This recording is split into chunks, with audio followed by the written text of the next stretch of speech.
Allez, si vous avez raté des infos, je ne vais pas les rater. Tout de suite, le rappel des titres de ce jeudi pour passer un bon jeudi. Tout de suite, le rappel des titres de ce jeudi pour passer un bon jeudi avec CNP. Vivez bien assuré. Ah oui. Et hier, Silvio Berlusconi, celui que l'on surnommait en Italie Il Cavaliere, le cavalier, parce que jusqu'à la fin de sa vie, il montait beaucoup. Et globalement, tout ce qui bougeait a été enterré à Milan, 30 ans après ses dents et ses cheveux, partis si jeunes. Pas que les asticots font la gueule, avec tout le plastique qu'il avait sur lui, il n'y aura pas grand-chose à bouffer. Tu sais qu'il était tellement orange, Berlusconi, que si on l'avait incinéré en répandant ses cendres, on aurait pu faire un cours de tennis en terre battue. Hein. Alors, beaucoup d'histoires ont été racontées à propos de Berlusconi. Il a fallu trier le vrai du faux.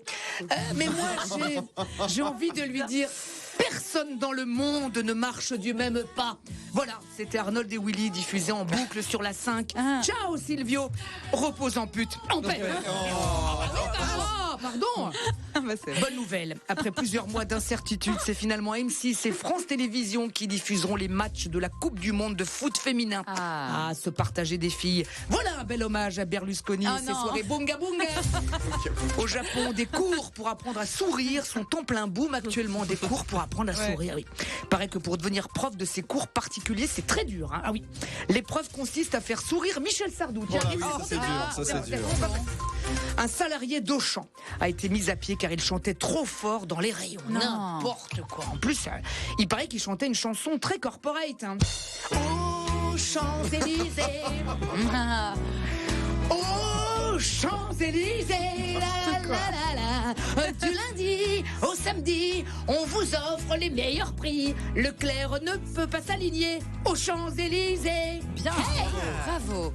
Un TikToker belge simule sa mort, puis réapparaît à son propre enterrement devant ses proches estomaquets, dont sa femme et ses enfants. Mais non. Oui, en même temps, ça fait 5 ans que Michel Drucker fait la même chose. Hein.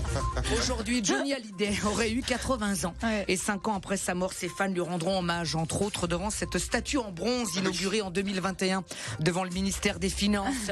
Et oui, Johnny avait un aigle tatoué sur le bras. Depuis, il a aussi les fientes de pigeon. C'est paradoxal d'ailleurs de finir en bronze hein, quand on a autant eu la gueule de bois. Après, c'est con hein, de mettre cette statue devant Bercy. Hein. Il l'aurait mise sous l'Arc de Triomphe, ça aurait été mieux. Hein. En cas de souci avec la flamme du soldat inconnu, il aurait rallumé le feu. Enfin, la question du jour. Si la statue hommage de Johnny représente une Harley et une guitare, hein, 2 symboles de l'idole des jeunes, est-ce qu'à la mort de Renaud, la statue sera une bouteille de pastilles géante avec un bandana autour du cou? On ne sait pas. Vous avez 2 heures. Voilà, heureusement, dans 199 jours, c'est fini 2023. Déjà.